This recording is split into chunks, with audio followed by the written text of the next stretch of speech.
धर्म करत संसार सुख, धर्म करत निर्वाण। धर्म पंथ साधे बिना, नर तिर्यंच समान।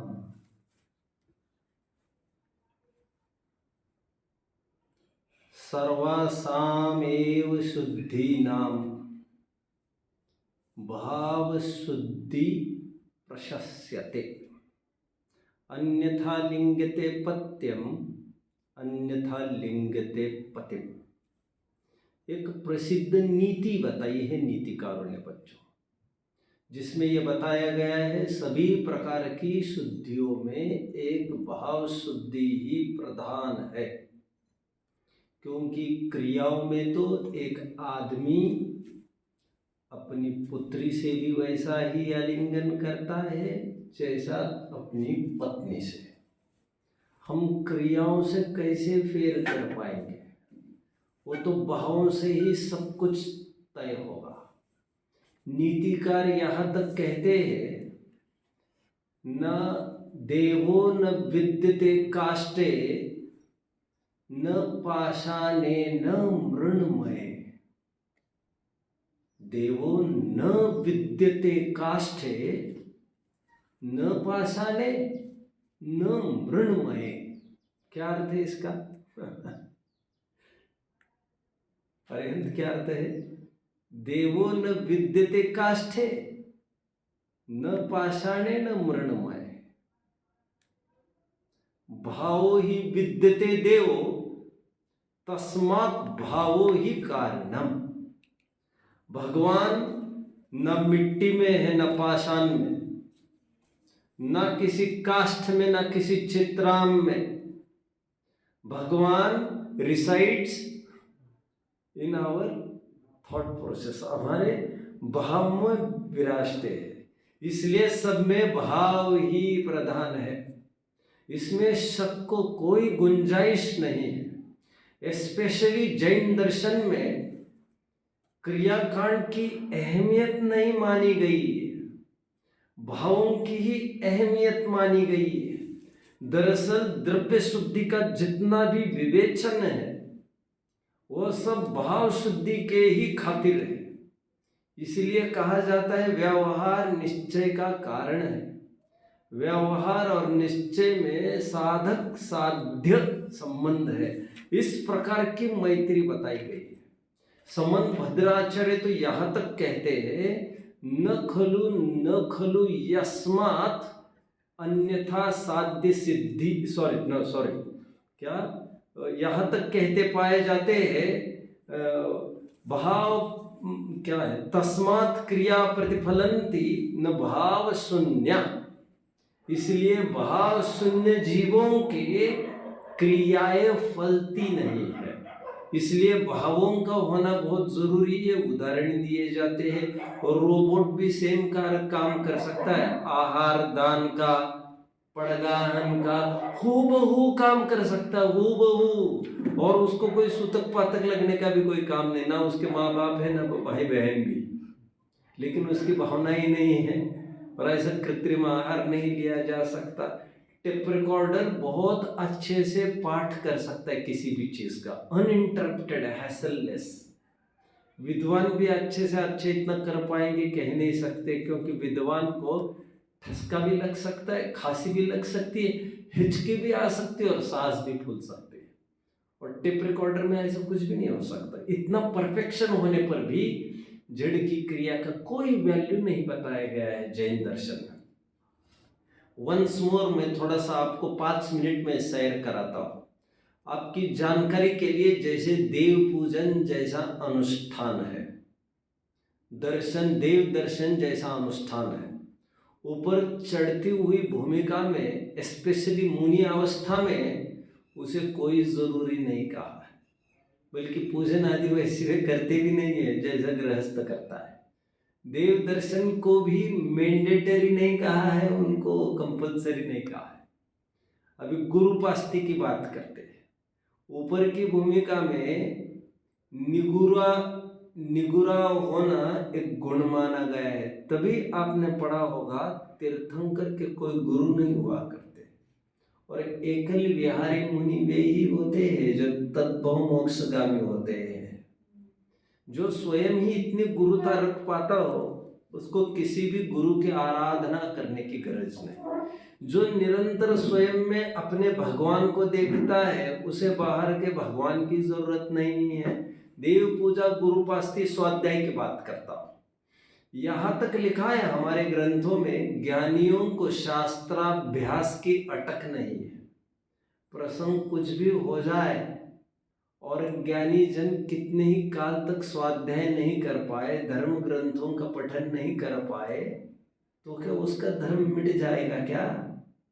और यदि ऐसा हो जाएगा तो धर्म तो बड़ा पराधीन हो जाएगा। मतलब उसके लिए आंखें होना जरूरी होगा, कान होना जरूरी होगा। और जिस धर्म की हम विवेचना कर रहे हैं, परमार्थ धर्म, वो सबसे स्वाधीन क्रिया है। मतलब जब आप एक शब्द भी नहीं बोल पा रहे, आप बहरे हो गए हैं, आप ये समझ लीजिए अब लास्ट स्टेज पर है, बस अभी सांसें ही छूटनी है, आपकी आंखें भी नहीं खुल रही, कुछ भी नहीं हो पा रहा है, ना हलन चलन भी। ऐसे समय में भी आप आत्म जागृति बरकरार रखकर आप धर्म कर सकते हैं। यह सबसे सुनहरी बात है इस विश्व में कि सबसे स्वाधीन काम होगा यदि, तो हमारा धर्म। और उस धर्म को पराधीन करने की कोशिश न की जाए।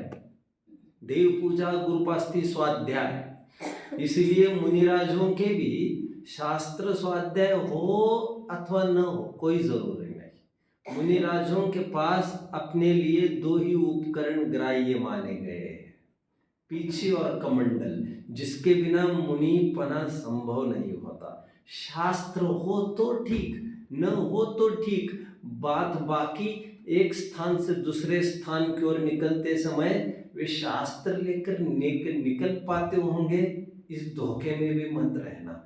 2-2, 5-5 ग्रंथ कहीं ले जा पा रहे होंगे, कोई पर्सनल असिस्टेंट रखा होगा, इस धोखे में भी मत रहना। उनको कोई जरूरत नहीं इन चीजों की। भूमिका ऊपर उठने के बाद, गुणवत्ता का विकास होने के बाद, गुणस्थान का आरोहण होने के बाद व्यवहार की छाटनी होने लगती है। इसीलिए मूल धर्म परमार्थ का होता है। जितना आत्माश्रित धर्म है बाबा, तो अचेतन नहीं है। जो अचेतन की क्रियाओं से तुम्हारे धर्म का मूल्यांकन होगा, तो चैतन्यमयी है, इसलिए तुम्हारी सभी क्रियाएं चैतन्यमयी है। उसी प्रकार तपश्चरण में भी आपको लगाना चाहिए। आपको पता होगा बिना उपवास किए भी निर्वाण की प्राप्ति हो सकती है। अभी कोई उपवास कर करके, हजारों उपवास कर करके मर जाए, ऐसा तो नहीं कह रहा हूं मैं। हालांकि आध्यात्मिक दृष्टि से वो मर ही रहा है, घुट रहा है ना, क्योंकि जीवन दान तो उन्हीं को मिलता है जिन्होंने स्वयं को आत्मा देखा है। जो स्वयं को आत्मा नहीं देखता वो चाहे जो कुछ कर ले, वो मर ही रहा है प्रतिपल, और आगामी भी जन्म मरण की श्रृंखला को भेद नहीं पाएगा। निष्कर्ष, इसीलिए हमारे ग्रंथों में एक धर्म पंथ के नाम पर एक आत्मा से संलग्न होने की प्रेरणा दी है, और जो आत्मा में स्थिर रहता है उसके बाहर क्या वो करता है क्या नहीं, उसकी कोई बात ही नहीं छेड़ी जा रही है। परमार्थ धर्म यही है। इसीलिए बनारसी दास जी को भी, जब बनारसी दास जी श्वेतांबर संप्रदाय छोड़कर दिगंबर में आए तो उनको लगा कितना विवाद है यार, श्वेतांबरों का भी गुट बना है, दिगंबरों का भी गुट बना है, और धर्म का स्वरूप कोई समझता नहीं है। एक दूसरों से लड़ मरने के लिए, मारने मिटाने के लिए तैयार है ये सब। इसीलिए उन्होंने अपनी आइडेंटिटी दिगंबरत्व के रूप में प्रसिद्ध ही नहीं की। उन्होंने अपना परिचय एक शुद्ध पंथ के रूप में दिया। आत्मपंथी है हम तो। अब हम श्वेतांबर दिगंबरों में हमको मत डालो आप, क्योंकि कुछ भी कहे हम लोग उसे संप्रदाय की दृष्टि से देखने लगते हैं। एनीवे, तो ये हुई मेरी बात कहने की। ये जब व्यवहार का जन्म होता है तब बाहर में 13 पंथ 20 पंथ खड़ा होता है। जिसे आत्मा में स्थिर रहना है वो तो मूल मोक्ष मार्ग को पकड़ रहा है, उसके बाहर के कोई पंथ होने का कोई सवाल ही नहीं है। ऐसा होने पर भी जब जब भी वह व्यवहार की प्रवृत्ति करेगा, हमारे ग्रंथों में समीचीन व्यवहार का भी उल्लेख किया गया है। हालांकि व्यवहार को असमीचीन बताया गया है निश्चय के सामने। जो आत्मा में स्थिर होता है उसको बाहर में कुछ भी रूल्स रेगुलेशंस नहीं है, यहाँ तक बता दिया।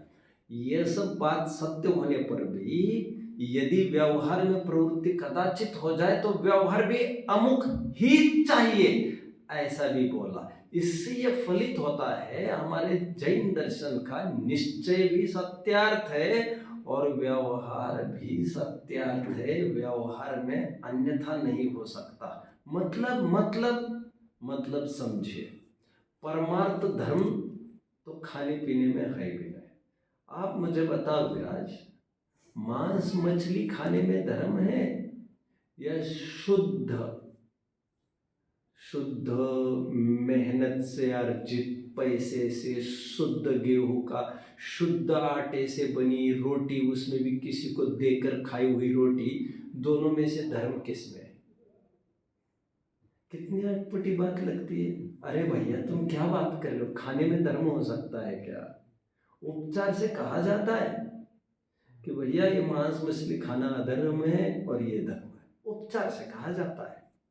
बट परमार्थ से विचार किया जाए तो खाने में कहा धर्म है, और यदि खाना ही धर्म हो तो जो भूखा रह रहा है उसकी मुश्किलें पड़ जाएगी फिर सब पूरी। एनीवे, परमार्थ धर्म ऐसा होने पर भी व्यवहार धर्म में यह बताया जाता है कि यही भक्ष है, आपकी भोग्या स्त्री यही है विवाहिता, जो पंचों की साक्षी में जिसके साथ तुम्हारे फेरे पड़े हैं साथ साथ। तुम्हारा अपना न्याय का पैसा वही है जो तुमने मेहनत से कमाया है, वह पैसा नहीं है जो अड़ोस पड़ोस से ताक झाक करके छीना झपटी से लूट मार से तुमने ऐठ लिया है अथवा ऐठने की सोच रहे हैं। परमार्थ से तो धन हमारा है भी नहीं, लेकिन व्यवहार से भी हमारा वही धन है जिसके लिए हमने मेहनत की है। मतलब निश्चय व्यवहार की संधि समझना चाहिए। व्यवहार के निश्चय के सामने व्यवहार की तो कोई औकात ही नहीं है। बट व्यवहार में भी देखें तो व्यवहार में भी समीचीनता समझना चाहिए। यदि मेरी पत्नी पने का व्यवहार भी ठीक नहीं होगा और चाहे जिसको पत्नी मानता रहेगा तो इससे तो वस्तु स्वरूप ही कोलैप्स हो जाएगा पूरा। यहाँ पर 13 पंथ और 20 पंथ का जो प्रकरण कल हमने प्रारंभ किया है बच्चों, मूलतः मैं ये कह सकता हूँ उसमें पूजा की विधि, पूजन की सामग्री, इस अपेक्षा से फर्क पड़ रहा है। क्या? 3 चीजें कही मैंने, पूजन की विधि और पूजन सामग्री। इसीलिए तो मैं कह रहा हूं, माना क्रियाओं की कोई अहमियत नहीं है जैन दर्शन में, जैसा अभी कह रहा था। क्या कह रहा था? तस्मात् क्रिया प्रतिफलंती न भाव शून्य। भाव शून्य वालों के क्रियाएं फलदायी नहीं होने पर भी क्रियाओं का भी समीचीन क्रियाओं का उल्लेख धर्म में बताया जाता है। और वो बताया गया है कि पूज्य कौन चाहिए, पूजन की विधि क्या होनी चाहिए और पूजन की सामग्री क्या होनी चाहिए यदि करना ही बने तुम्हारा। और इसी लाइंस पर 13 पंथ और 20 पंथ दोनों खड़े हुए हैं, जिसमें 13 पंथ मानते हैं केवल वीतरागी देवशास्त्र गुरु ही पूज्य है, अच्छित सामग्री ही के द्वारा पूजन करना योग्य है और इसी विधि से पूजन करना योग्य है। और वेरएज 20 पंथी सचित द्रव्यों से पूजन मानते हैं और विधि भी वैसी ही समझ लेना चाहिए, जैसा द्रव्य है वैसी उनकी विधि भी वैसी होगी। और उनके पूज्य भी यक्ष यक्षिणी शासन देवादि हुआ करते हैं। मैं 13 नियम की ओर बढ़ने के पूर्व मैं थोड़ा पहले ये भी संकेत कर दूं, कभी मुझे मौका मिलता है, कभी आपकी इच्छा होती है तो अलग सा 4 घंटा मैं पंचामृत अभिषेक पर ही लूँगा। तो उसमें मैं ये सिद्धि करके दिखाऊंगा इस बात की कि पंचामृत अभिषेक किस प्रकार आगम बाह्य होने पर भी आगम में किस प्रकार प्रवेश कर गया। But I will need 3 to 4 hours. वो कभी साल भर के बाद विचार किया जा सकता है। अभी कल मैंने ऊपरी कुछ तर्क रखे थे। मैंने ये कहा था लोक में भी देखते हैं आम आदमी भी पानी से नहाता है। ये कौन सी तुक है दूध और घी और शहद दही आदि से नहाने की, और लोक में इसे विकृति के साधन माना जाता है। जिन्हें अखंडित ब्रह्मचर्य पालन करने में रिस्क नहीं लेना है कुछ भी, वे अति दूध, अति घी और अति दही भी वर्जित करते हैं, अन्यथा उन्हें विकार सताने लगते। ब्रह्मचर्य की रक्षा के लिए इनको विकार माना गया है। इन्हें अमृत कहने का तो वैसे भी सवाल खड़ा नहीं होता। और हम ये भी जानते हैं कि मूल में भगवान का जो अभिषेक होता है, जन्माभिषेक, वो भी क्षीर समुद्र के जल से होता है, जल से।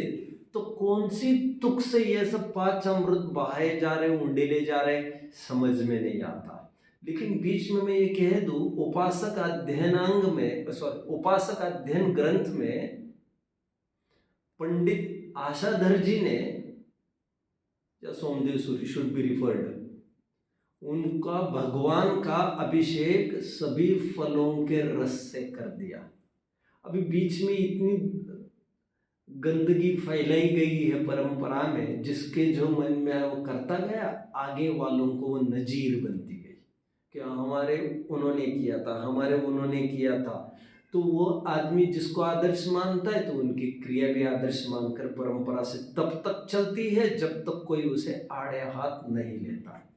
मैं आपके सामने आगामी 2-3 घंटे में, कल और परसों का सेशन भी इस पर चलेगा, तो शायद इसमें पूरा हो जाएगा। मैं 13 पंथ के आपको लगभग 4 विवक्षाएं बताने वाला हूँ। पहले मैं और एक बात बता दूं, 13 पंथ के पर्यायवाची नाम मूल आमनाय भी कहते हैं, मूल संघ भी कहते हैं, और इसे शुद्ध पंथ भी कहते हैं। यह सब पर्यायवाची नाम आपको देखने को मिल जाएंगे। हालांकि जैसा मैंने कल कहा है, विषम पंथ ऐसा उस पंथ को कहना, ये 13 पंथ की ही सोच की उपज माननी चाहिए, क्योंकि अपना नाम विषम कौन रखेगा। इसी तर्ज पर मुझे ये भी देखने में आया है कि एक 20 पंथी के अनुयायी ने 13 पंथी को अशुद्ध पंथ कहा है, ऐसा भी उल्लेख मेरे पास है। स्वाभाविक है, कोई भी स्वयं को शुद्ध ही कहेगा, दूसरे को अशुद्ध कहेगा, तो ये समझना है। वैसे 13 पंथ, ये 13 का मैंने एक कल अर्थ किया था। मैंने पहला तो अपेक्षा ये खोली, 13 यहाँ पर सांकेतिक संज्ञा है, संख्यात्मक विवेचना नहीं है। ये कोई जो आपका पंथ है, भगवान जो 13 पंथ यूअर्स, वो मेरा पंथ है, ऐसा कहना चाहते थे। दूसरी अपेक्षा ये भी मिलती है कि 13 विद्वानों ने मिलकर सोच विचार पूर्वक ये परंपरा प्रवाहित की थी, मतलब प्रचार प्रसार कराया था, इसीलिए इसे 13 पंथ कहते हैं। वैसे मेरे पास ये 13 अनुमानित नाम भी है, मैं शायद बताऊंगा भी नहीं आपको, लेकिन तीसरी विवक्षा पर हमारा जोर रहेगा आगामी 3 कक्षाओं में। 13 पंथ इसलिए कहते क्योंकि इनके 13 नियम माने गए हैं। वे कौन कौन से 13 नियम है उसकी चर्चा हम करेंगे, और इसकी 4 विवक्षा मैं आपको बताऊंगा। तो सबसे प्रचलित विवक्षा है, मैं उसकी तरफ बढ़ लेता हूँ तुरंत। 13 नियम मैं बताता हूँ आपको। देखिए, ये जो पहली विवक्षा है, ये पंडित पन्नालाल जी द्वारा लिखित 13 मत खंडन नाम की एक पुस्तक है, उसमें से प्राप्त हुए हैं ये 13 पंथ के 13 नियम, जिसका वे तो खंडन कर रहे हैं, लेकिन वे कौन कौन से 13 पंथ के 13 नियम हैं, इस बहाने हम देख लेते हैं। पहला नियम, 10 दिक्पालों की पूजन। अब ये निषेधार्थक है। अब हर जगह कहाँ तक लिखते बैठेंगे? अब ऊपर एक हेडिंग डालो, ये नहीं करना, वर्जित, निषिद्ध, प्रोहिबिटेड। ये सर्वथा वर्जित है। ये 13 बात है 13 पंथ में। जैसे 10 दिक्पालों की पूजन। अभी दिक्पाल क्या है भैया, जरा हम देख लेते हैं इसको। तत्वार सूत्र उठाएगा कोई? जिनेंद्र अर्चना पृथ्वी उठा रहे हैं, आप बैठिए, उनको कुछ तो करने दीजिए। तो जिनेंद्र अर्चना में तत्वार सूत्र है। तत्वार सूत्र का चौथा अधिकार खोलना है हमें। उस चौथे अधिकार में एक सूत्र है, शायद ये चौथा सूत्र है, जिसमें परिवार बताया गया है। स्वर्गों में किस प्रकार का परिवार होता है? इंद्र, सामनिक, त्रैस्त्रीश, लोकपाल। हाँ, देखिए मैं पेज नंबर बताता हूँ बच्चों आपको, आप जल्दी खोल लीजिए इसे। और काम केवल 2 सेकंड का है मेरा, ऐसा कुछ लगने का बात नहीं है खास। 307 पेज खोलिए बच्चों। 307 पेज पर देखिए चौथा सूत्र मिल रहा है। इंद्र, सामनिक, त्रैस्त्रिंशत्, पारिषद, आत्मरक्ष, लोकपाल, आनिक, प्रकीर्णक, अभियोग्य, किल्विषक, एकश, चैक्षः।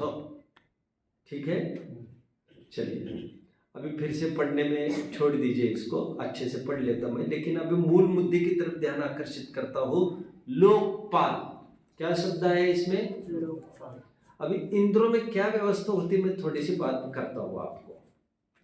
इंद्र, कोई काल ऐसा भी बीता है जिसमें अन्य दर्शनों ने इंद्रों को बहुत बढ़ावा दिया, बट आपको जानना चाहिए जैन दर्शन में इंद्र और कुछ नहीं होते, जिनेंद्र भगवान के सेवक माने जाते हैं। और ये इंद्र स्वयं ही एक भव अवतारी होते हैं। अगले भव में मनुष्य पर्याय धारण करके वे स्वयं जिनेंद्र होकर निर्वाण की प्राप्ति कर लेते हैं। तो ये इंद्र का एक परिवार का है, पर्टिकुलर देवों की बात कर रहा हूं मैं फिलहाल बच्चों। इन देवों में वैसे ये चारों निकाय के देवों में होते हैं, 10 भेद होते, ये नहीं कह रहा हूं मैं, अभी डिटेल्ड एनालिसिस नहीं करने बैठो, लगभग ऐसा परिवार होता है। तो जैसे एक राजा होता है, तो राजा की रानी भी होती है, राजा के भाई बंद भी होते हैं, राजा के पुलिस फोर्स भी होता है, राजा के सभासद भी होते हैं, राजा के कर्मचारी भी होते हैं, राजा के अंगरक्षक भी होते हैं। ऐसे 10 प्रकार की क्वालिटीज कही है इनके, टीम की, आर्मी की। तो इसमें एक लोकपाल लिखा है, लोकपाल देख पा रहे हैं आप बच्चों? लोकपाल और कुछ नहीं, पुलिस को कहेंगे लोकपाल अथवा कोर्टपाल। कोर्टपाल मतलब एक पर्टिकुलर चीज को पालन करना, कोर्ट मतलब एक किले को पालन करने वाला है, जिसे आज की तारीख में पुलिस कह रहे हैं। इन्हीं लोकपाल का नाम दिक्पाल है। क्यों? क्योंकि चारों दिशाओं में खड़े होते हैं, पूरब, पश्चिम, उत्तर, दक्षिण इंद्र के। और उनके नाम जैन दर्शन में 4 प्रकार के बताए हैं, आप लिख लीजिए ये भी। सोम, यम, वरुण और कुबेर, ये 4 बताए हैं दिक्पाल। हमारे ग्रंथों में कहीं भी बच्चों इन 4 दिक्पालों के अलावा अन्य किसी भी प्रकार के दिक्पाल का उल्लेख नहीं मिलता। इससे साफ जाहिर होता है, अड़ोस पड़ोस से ये दुर्गंध यहाँ पर आई है, जिसमें 10 दिक्पाल की बात कही जा रही है। और फिर दिक्पाल 4 हो अथवा 10 हो, उसकी बात बड़ी नहीं है। बात ये है, उनको आप पूज्यता की बात कर रहे हैं। पूज्य, जैसा मैंने कहा, पूज्य एक होता है और पूज्यता का क्राइटेरिया भी एक होता है। पूज्यता का क्राइटेरिया क्या है? क्राइटेरिया मतलब पैमाना। क्या कहा? पैमाना, चिन्ह। पूज्यता का क्राइटेरिया क्या है? वीतरागता। वीतरागता के बिना पूज्यता होती नहीं है, ध्यान रखना इस बात को। जितनी राग द्वेष, और वीतरागता के भी डेफिनेट पैरामीटर है ये भी। कितनी वीतरागता घटी का तात्पर्य इतना ही है, या तो मुनि अवस्था वाला चाहिए या तो भगवान अवस्था वाला। मुनि अवस्था एक देश वितरागी और भगवान अवस्था पूर्ण वितरागी। इसलिए मुनि अवस्था एक देश पूजनीय और भगवान अवस्था पूर्ण पूजनीय। इसके अलावा और कोई भी पूज्य नहीं हुआ करता। मैं अभी एक जगह पढ़ रहा था, बात ठीक लगी वैसे। आपको कहकर कोई बहुत फायदा नहीं है। एक गजानन महाराज के रूप में प्रसिद्ध है यहाँ पर, जानते हो, बंडिश है गाँव के, यहाँ पर हुए। हाँ, मैं एक बार आपको वो फोटो भी दिखाने को कही थी, आपको याद आ रहा? वो आपने दिखाई भी थी किसी प्रसंग में, मैं कुछ बात कर रहा था, याद आ रहा? अब उस पर मैं कुछ विवेचना पढ़ रहा था थोड़े टाइम पहले, आपको याद आ रहा है? जो चिलम वगैरह जो भी कुछ ले रहे हैं, जो भी हो, सॉफ्ट ड्रिंक्स, तो जो भी, मुझे तो इतना ही कहना है कि वहाँ पर उनका लेखन में यह आया है, जो भी उनके पैर छूने जाता था वे लाठी लेके बैठते थे वहाँ पर, और जिसने पैर छुए वो लाठी लेके उसको पटक देते थे, आशीर्वाद के रूप में नहीं। लोगों का तो कोई भरोसा नहीं है, लेकिन वे चाहते नहीं थे। वे ये कहते थे, मैं तो साधारण आदमी हूँ, तो मेरे क्यों नमस्कार कर रहे हैं? और साईं बाबा की भी और कोई बड़ी बात नहीं है। साईं बाबा के जीते जी शिरडी वाले, उनको कोई खास वैल्यू नहीं थी। उनको 4 चांद लगाने में हमारे मनोज कुमार कंट्रीब्यूटर है बहुत बड़े। किसी सेलिब्रिटी के मन में आ जाए, किसी को उठाना है, किसी को पटकना है, अच्छे दिन किसी के लाना है, किसी के खराब दिन लाना है, ये मीडिया तय करेगी। भगवान के भी अच्छे दिन लाना है कि खराब, ये भी मीडिया तय करेगी, मीडिया। गजब है, गजब सब। एनीवे, तो अभी मैं जो पढ़ रहा था, मैं उसकी बात आपको कह दूं पहले। वे ये कहते थे, मैंने कोई लिटरेचर पढ़ा नहीं है पूरा उनका, किनका, गजानन महाराज जो है एक यहाँ पर माना जाता है, तो बस मैं उनकी इतनी सी खासियत कह रहा हूँ यहाँ पर। वे किसी को अपने दर्शन नहीं करने देते थे। वे ये कहते थे, तुम मेरे पास क्यों आए हो? तुम या तो भगवान के दर्शन करो या तो साधु संतों के दर्शन करो, और मेरे में ना भगवान जैसी कोई एबिलिटी है ना साधु संतों जैसी एबिलिटी है। लेकिन जगत बड़ा मूर्ख है। जगत उसको भी एक अच्छी चीज मानता है। हाँ, कितनी सादगी है, इतना सब होने पर भी ये कहते नहीं झुकना, हाँ हम तो इसे चमत्कार ही कहेंगे। और वैसे अभी काफी पढ़ रहा था मैं, अभी आप लोगों को कहाँ तक समझ में आएगा ये, काका बैठे पीछे, वे समझेंगे इस बात को। ज्ञानेश्वरी कब लिखी गई है काका? संत ज्ञानेश्वर ने ज्ञानेश्वरी लिखी है, कितने टाइम पहले होकर गए ये, कोई आइडिया? अच्छा, आपको तो बताना चाहिए था, मेरे से मुझे उम्मीद थी आपसे। तो संत ज्ञानेश्वर ने, जहां तक मैं, if I am not wrong, 700 वर्ष पहले ये लिख गए उनकी ज्ञानेश्वरी में कि चमत्कार नाम की इस विश्व में कोई भी वस्तु नहीं है। जो भी चमत्कार का दावा करता है, या तो वो मूर्ख भगत की प्रसिद्धि कर रहा है उनके, या तो थोटी प्रसिद्धि लूटना चाहता है ठगाई का बाना पहनकर। आप समझ रहे हैं मुझे क्या कहना है?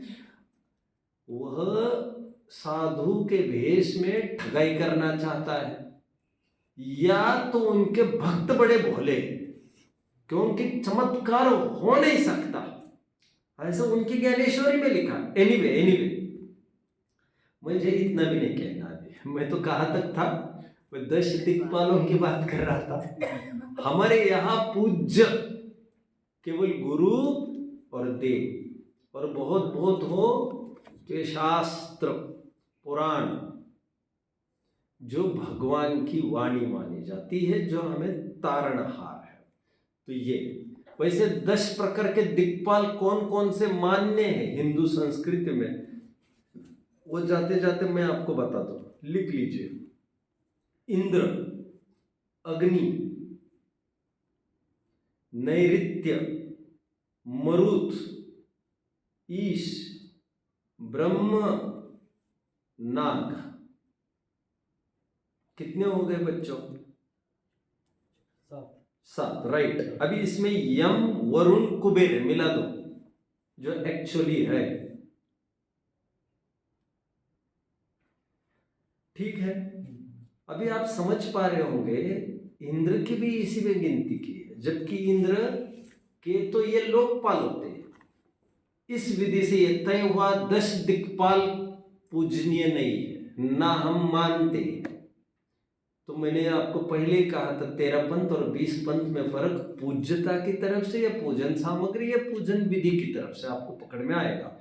पॉइंट सेकंड, दूसरा पॉइंट लिख लीजिए बच्चों अभी, भट्टारकों को चरण वंदना करना निषिद्ध। हाँ, निषिद्ध एक बार ही लिखा है, बार बार मैं जरूरी नहीं समझता।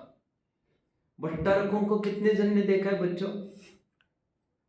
बहुत बढ़िया। कहाँ देखा आपने? विधान में देखा था। विधान में देखा है। पगड़ी, फिर बिना पगड़ी, लाल कपड़े, ठीक है। पगड़ी तो पहनते ही है वैसे भी, चलो ठीक है, कोई बात नहीं। भट्टारक की चरण वंदना नहीं करना। भी भट्टारक क्या पद है, मैं थोड़ा सा बताता हूं बच्चों आपको। जब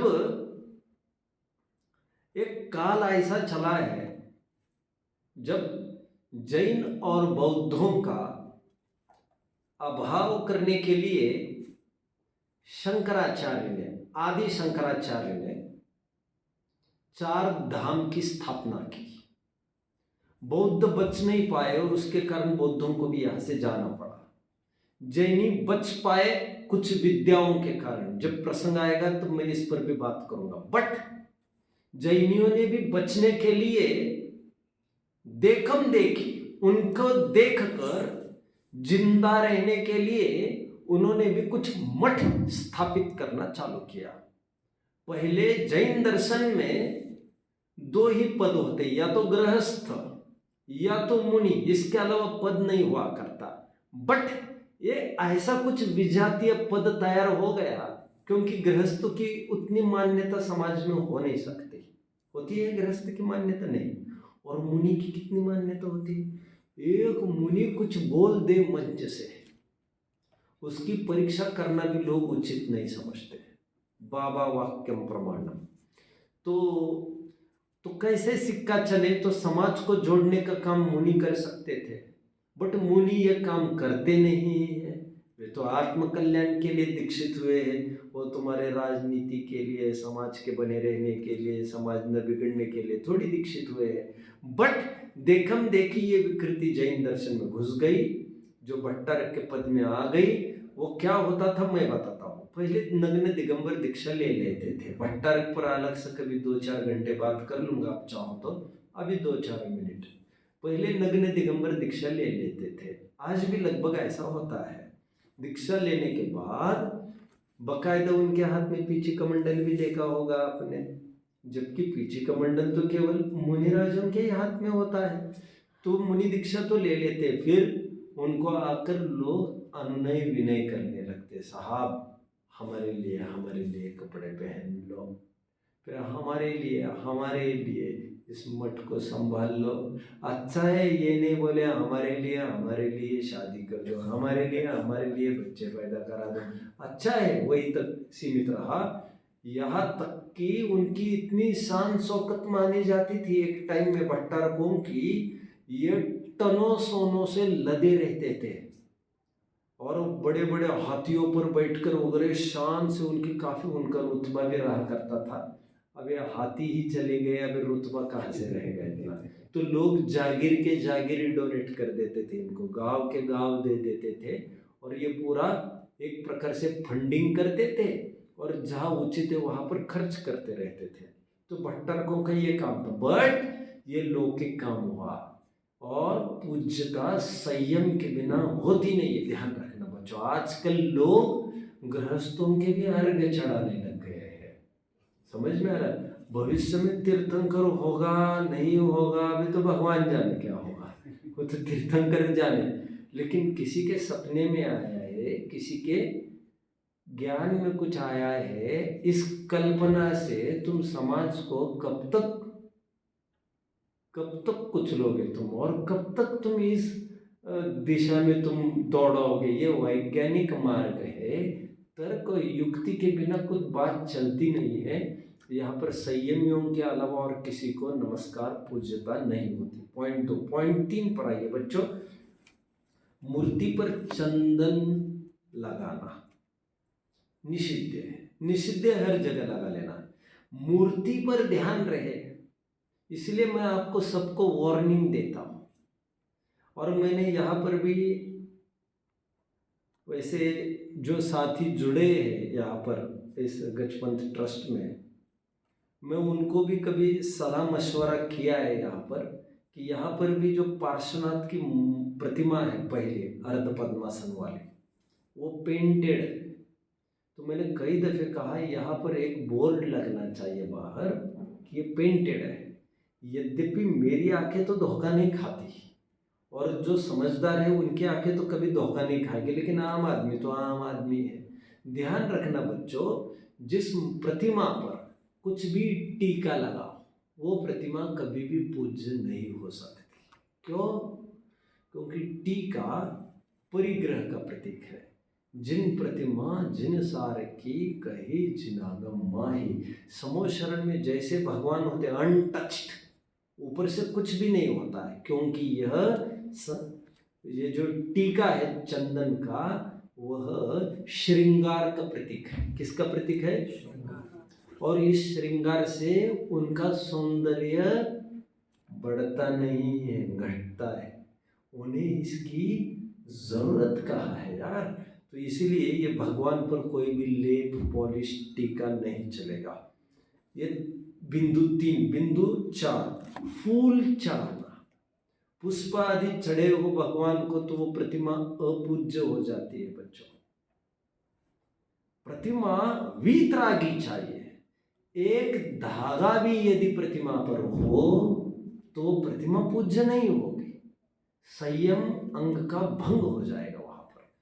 बॉडी एकदम नेकेड चाहिए, नेकेड प्राकृतिक रूप चाहिए। जैसे तिर्यंश पैदा होते, कुत्ता, बिल्ली, बंदर, गधा, कैसे है? प्राकृतिक। बच्चा जन्मता है कोख से, कैसा जन्मता है? प्राकृतिक, यथाजात रूप धारण। और यह प्राकृतिकता उनके अंदर की निष्पापता को झलकाती है। एनीवे, आगे कितने बिंदु हो गए? 4। मैंने आपको कभी कहा भी है, एक ही भाव स्तोत्र का छंद हमेशा कहता रहता हो। आहार्येभ्य स्पृहयति परम्य स्वाभावादरद्य शस्त्रं ग्राही भवति सततं वैरिणां यश्च शक्य सर्वांगेषु त्वमसि सुभगस्त्वं न शक्य परेषां। क्या है? एक लाइन छूट गई शायद। तत्किं भूषा नहीं छूटी, आ रही है। तत्किं भूषा कुसुम वसुमे किंच शस्त्र हृदय स्त्री। हथियार की उनको जरूरत है जिनको बाहर से कोई खतरा हो। समझ रहे बच्चों? फूल पत्ती लगाने की उनको जरूरत है जो स्वयं असुंदर हो। जो स्वयं से ही सुंदर है उन्हें बाहर के सौंदर्य प्रसाधनों की क्या जरूरत है। जो स्वयं ही निर्भीक है उन्हें हथियारों की कहाँ गरज है। आगे कितने बिंदु हो गए? दीपक जलाना 5। अब बहुत जन ऐसा करते हैं। यहाँ पर भी कल मैंने सहजता में वॉच किया, आप लोगों को भी ध्यान देना चाहिए इसलिए मैं कह रहा हूँ। कोई भी आते हैं अपने वेदियों में, भगवान है उनके सामने कोई फटाफट दीपक जला देते हैं। आपने नोट किया है? दीपक भी आप न लेके आते हैं, फलों की आप बात करूंगा, दीपक भी जला कर रख देते हैं। आपने कभी नोट नहीं किया? यहाँ पर आपके कभी भी नोट में आए फटाफट ऑफिस में पता देना चाहिए। आप स्वयं मत करिए ये सब, आप ऑफिस में कहिए तो ऑफिस वालों को जो जिनसे क्या कराना है वो करते रहेंगे। उनको ये कहिए यहाँ पर एक दीपक रखा गया है। और कल मैंने नोट किया तो तुरंत मैंने फटाफट कह दिया, तो तब तक तो हट चुका था वो खैर। तो और तुरंत सुगंध आ रही थी ना उसकी, मंदिर में पूरी हो रही थी। ऐसा करते हैं, ठीक है। तो हमारे यहाँ दीपक का भी कोई काम नहीं है, लाइट जलानी पड़ रही है, यही मजबूरी है। पहले ज़माने में मंदिरों में लाइटें भी नहीं हुआ करती थी, कोई हिंसक उपकरण नहीं चाहिए वहाँ पर, समझे? आगे आसिका को मस्तक से लगाना, छठवां पॉइंट है बच्चों ये। आसिका को मस्तक से लगाना। आसिका क्या है? आसिका क्या है बच्चों? नहीं, आसिका होते हैं ना, देखो लोग ऐसा करते हैं, ऐसा ऐसा करते हैं। आसिका धुआं वगैरह जो भी है, आप उसको राख वगैरह उसको आसिका कह सकते हैं। उसको अभिषेक करना। अभी अभिषेक करने का क्या तात्पर्य है? जो पंचामृत का और जो बड़ पानी बहाते हैं ये ठीक नहीं है, ये कोई खेल तमाशा नहीं। भगवान की मुद्रा ही काफी है हमारे लिए। उनको पानी ढोलने से क्या होने से पुण्य होगा, कुछ चमत्कार, ये कुछ भी नहीं, फिजूल बातें हैं ये सब। केवल स्वच्छता के लिए मजबूरी में करना पड़ता है। यहाँ पर फिर से कह रहा हूँ, हिंसा का कोई तांडव यहाँ पर नहीं चाहिए। धर्म के नाम पर भी हिंसा बर्दाश्त नहीं है। आगे रात्रि पूजन करना। हमारे यहाँ रात्रि में किसी भी प्रकार का कोई आरंभ नहीं होता। देखते हम रात में भी लोग आते और अर्घ्य चढ़ाते, देखा आप लोगों ने कभी? विराज लोग करते हैं ऐसे। हाँ, मुझे आज ये पता चला है, आप लोग थे क्या यार? अच्छा, आप भी लोग तो थे। सुबह सुबह 5 बजे अर्घ्य पढ़ते ऊपर, मैंने ये सुना है ऊपर के मंदिर में, मतलब अपने यहाँ नहीं। मैं तो हैरान हो गया यार, 5 बजे अर्घ्य, मतलब दिन उगने के पहले हमारे यहाँ, सच पूछो तो दिन उगने के बाद ही स्नान वगैरह होना चाहिए। कायदा तो ये कहता है हमारा, रात में अंधेरे में कोई आरंभ का काम नहीं होना चाहिए।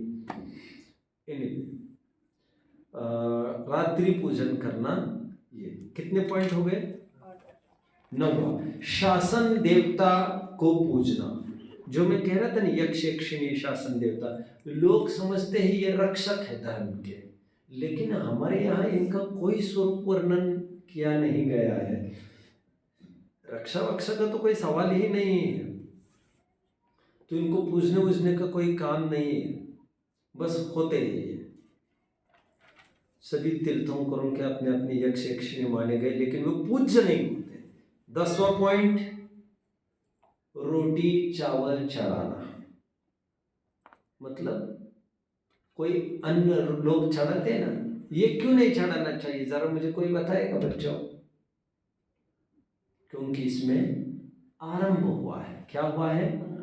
आरंभ। आरंभ मतलब पाप, पाप, और कुछ भी पाप की सामग्री खड़ी नहीं करनी, क्योंकि आग जली, पकाया तुमने, ये सब नहीं चलेगा यहाँ।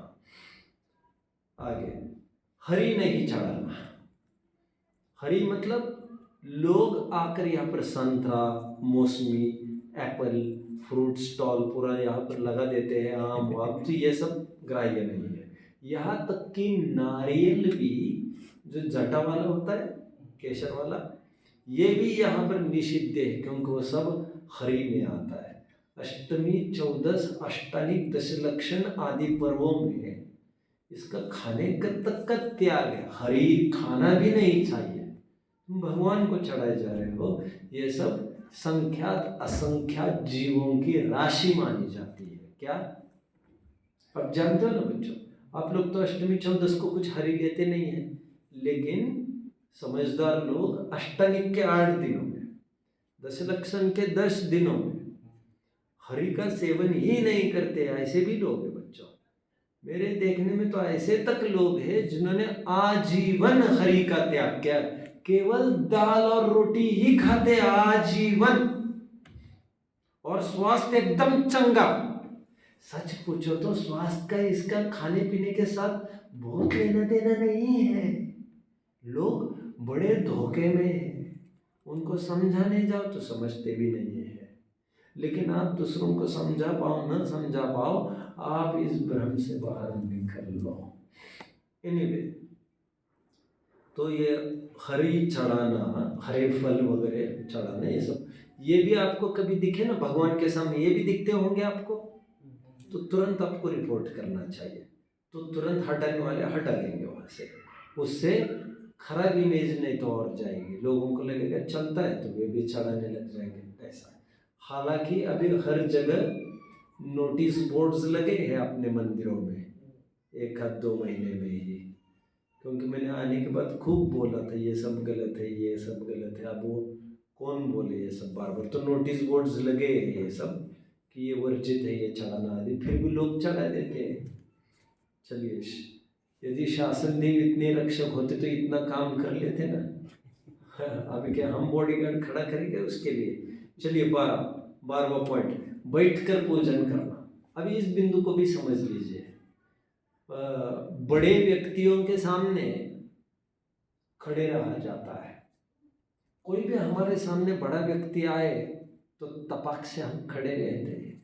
सामने वाला भले ही हमें ये कहे भैया बैठ जाओ, फिर भी थोड़ा लहजा तो पाला जाता है।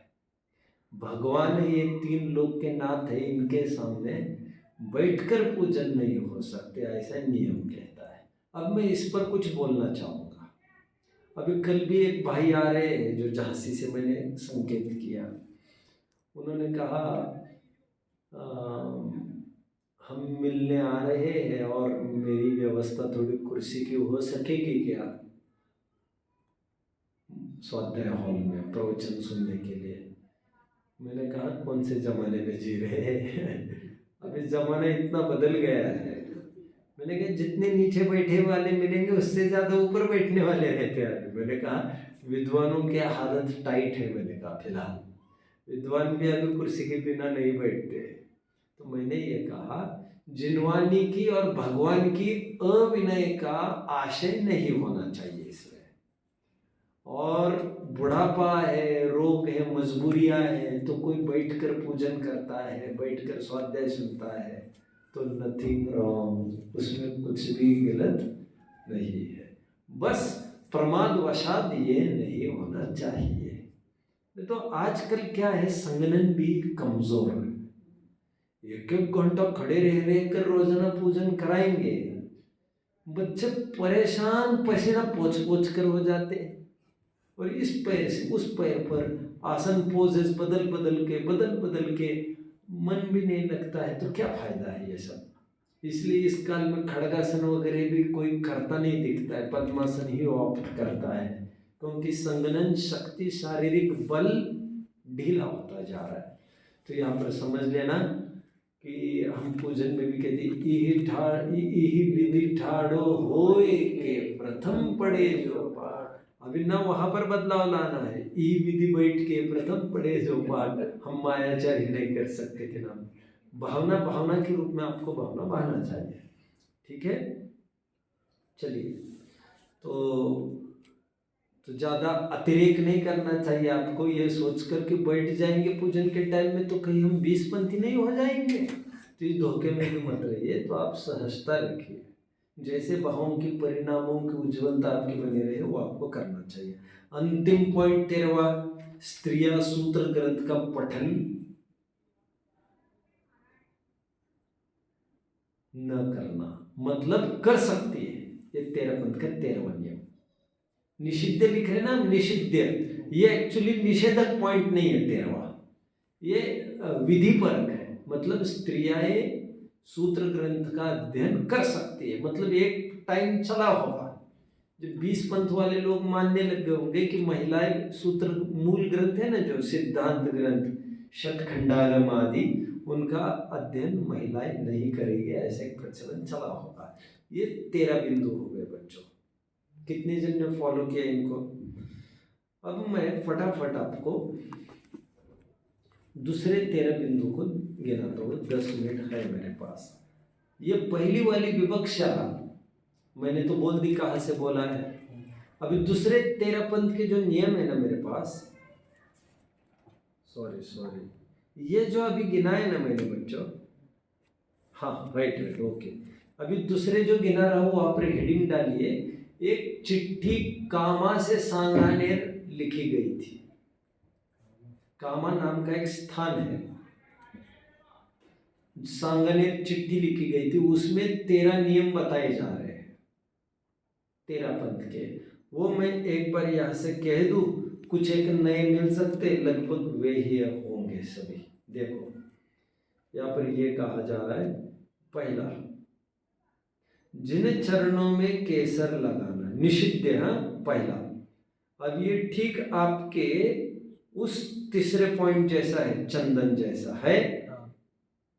बैठकर पूजन करना, ये ठीक अभी का पॉइंट वहां का 12वां पॉइंट था, रिपीट है ये। मतलब अभी नए पॉइंट देखे इसमें क्या क्या है।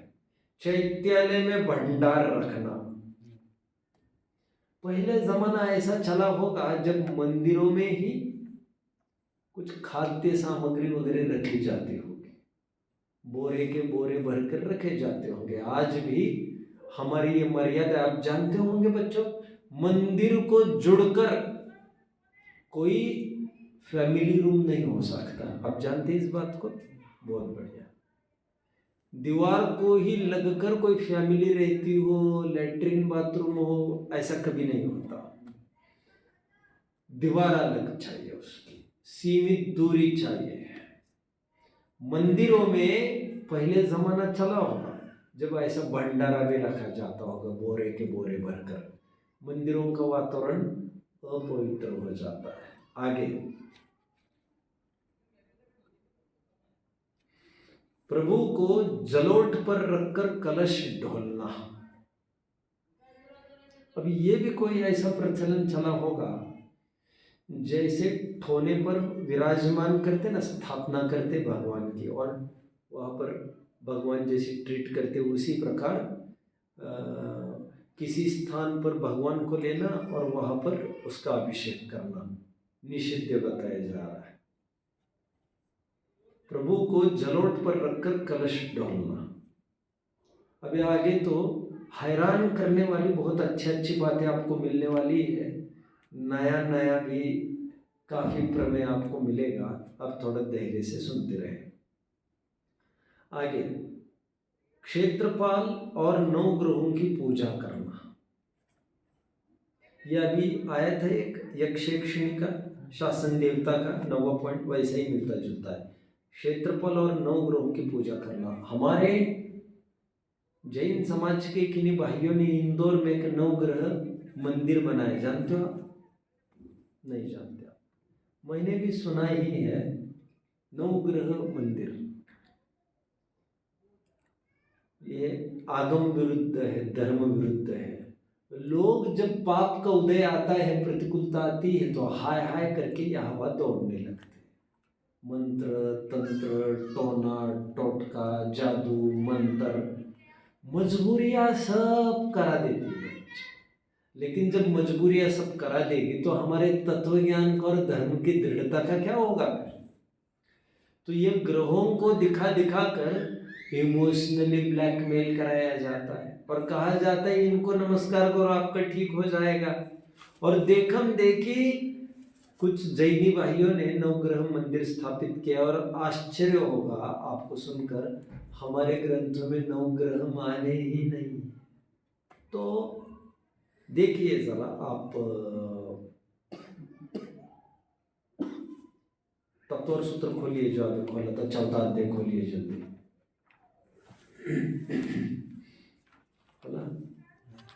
उसमें 4 अध्याय में सूर्य चंद्रमसौ ग्रह नक्षत्र तारका प्रकीर्णक तारकाश्च ऐसा एक सूत्र होगा, देखिए है।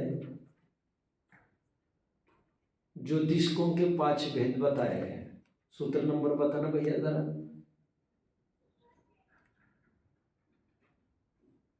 नहीं मिल रहा है? हाँ, सूर्य चंद्रमसौ, अरे होगा, अच्छे से देखो।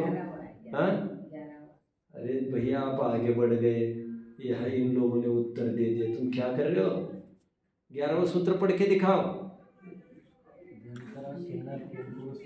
हाँ नहीं 12 पढ़ के दिखाओ। ज्योतिष का सूर्य चंद्रमा। हाँ, ज्योतिष का से चालू हो रहा है क्या? सॉरी, हाँ बोलिए।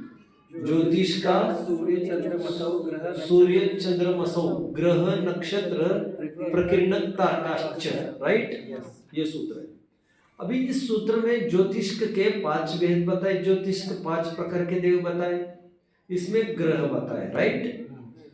और आश्चर्य है हमारे ग्रंथों में सूर्य को तो माना है प्रतीन्द्र, चंद्रमा को माना है इंद्र। क्या कहा बच्चों? इंद्र, चंद्रमा को इंद्र, सूर्य को प्रतीन्द्र। बट 9 ग्रहों में ये सूर्य चंद्रमा को भी मानते हैं, जबकि सूर्य और चंद्रमा हमारे यहाँ इंद्र और प्रतीन्द्र माने गए, वे ग्रह माने ही नहीं गए। सूर्य और चंद्रमा जैन दर्शन में ग्रह है भी नहीं, और जो 9 ग्रहों की संकल्पना है उसमें सूर्य और चंद्रमा को ग्रह दिखाया जा रहा है, जो आगम विरुद्ध है। और फिर ग्रहों को पूजने धजने से कहीं तुम्हारी किस्मत बदल जाएगी, ऐसे किसने कहा तुम्हें? और कदाचित किस्मत बदलनी है तो पूज्य वितरागी देव शास्त्र गुरु को भजने से होगी, कदाचित किस्मत बदलनी है तो। और फिर जो लेखा जोखा है तुम्हारा किस्मत का, पार्श्वनाथ का भी नहीं बदल पाया, आदिनाथ का भी नहीं बदल पाया। पार्श्वनाथ को भी पत्थर सहन करने पड़े हैं, और तुम उनका नाम ले लेकर चाह रहे हो तुम बरी हो जाओ सब संकटों से। जितनी बारूद भरी है उतना वो पटाखा चले बिना रहेगा नहीं, जितना तुमने बीज बोया है उतना उगेगा। चलिए आगे, कहाँ तक आए? 9 ग्रहों की पूजा करना, मंदिर में जुआ खेलना, तो ऐसा भी किसी टाइम में चलता होगा। मंदिर में बैठ कर क्या करते होंगे लोग? जुआ। आगे पंखे से हवा करना, ओ हो, ये 13 नियम तो बहुत कठिन आपको लग रहा होगा, लेकिन अभी कठिन नहीं है, कल परसों देखेंगे वो समझ में आएगा। पंखे से हवा करना इसलिए बच्चों, आज भी जितने मंदिर हैं अच्छे मतलब प्राचीन, आपको कहीं भी पंखे का फिटिंग नहीं दिखेगा। अभी स्वाध्याय हॉल और मंदिर सचमुच अलग अलग नहीं है, सच पूछो तो पंखे तो यहाँ पर भी नहीं चाहिए। मंगलायतन के मंदिरों में पंखे नहीं है। स्वाध्याय हॉल भी वहाँ पर अलग सा है नहीं, हालांकि वहाँ पर नया स्वाध्याय हॉल बना, उसमें तो स्वाध्याय भवन बना, उसमें तो कुछ नहीं कहना चाहता मैं।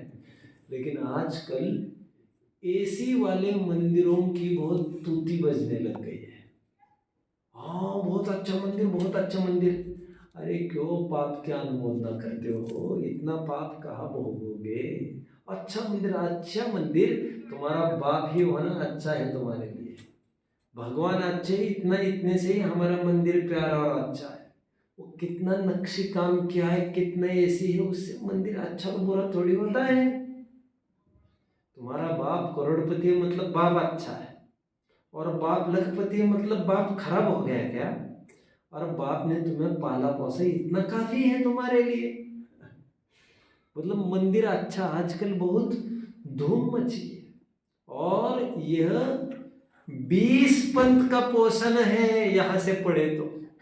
इसीलिए मंदिरों में, स्वाध्याय भवनों में फैन, एसी, कूलर सर्वथा वर्जित चाहिए, सर्वथा वर्जित। अरे 1 घंटा भी तुम संयम से नहीं रह सकते हो तो तुम कैसे शिक्षा लोगे संयम की? फिर यहाँ पर बैठकर भी तुम नहीं कर पा रहे, आप समझ रहे हैं? तो यहाँ से दूरी पर तुम क्या कर पाओगे? तो कम से कम संयम का आराधना का स्थान है मंदिर, स्वाध्याय भवन, कम से कम यहाँ तो विवेक रखना चाहिए। पंखे से हवा करना। टाइम हो गया है, अपन कल देखेंगे बचा हुआ, समझते हैं। ये दूसरी विवक्षा चल रही है। इसके अलावा भी और मुझे 2 विवक्षा लेके मैं धीरे धीरे बताऊंगा आपको।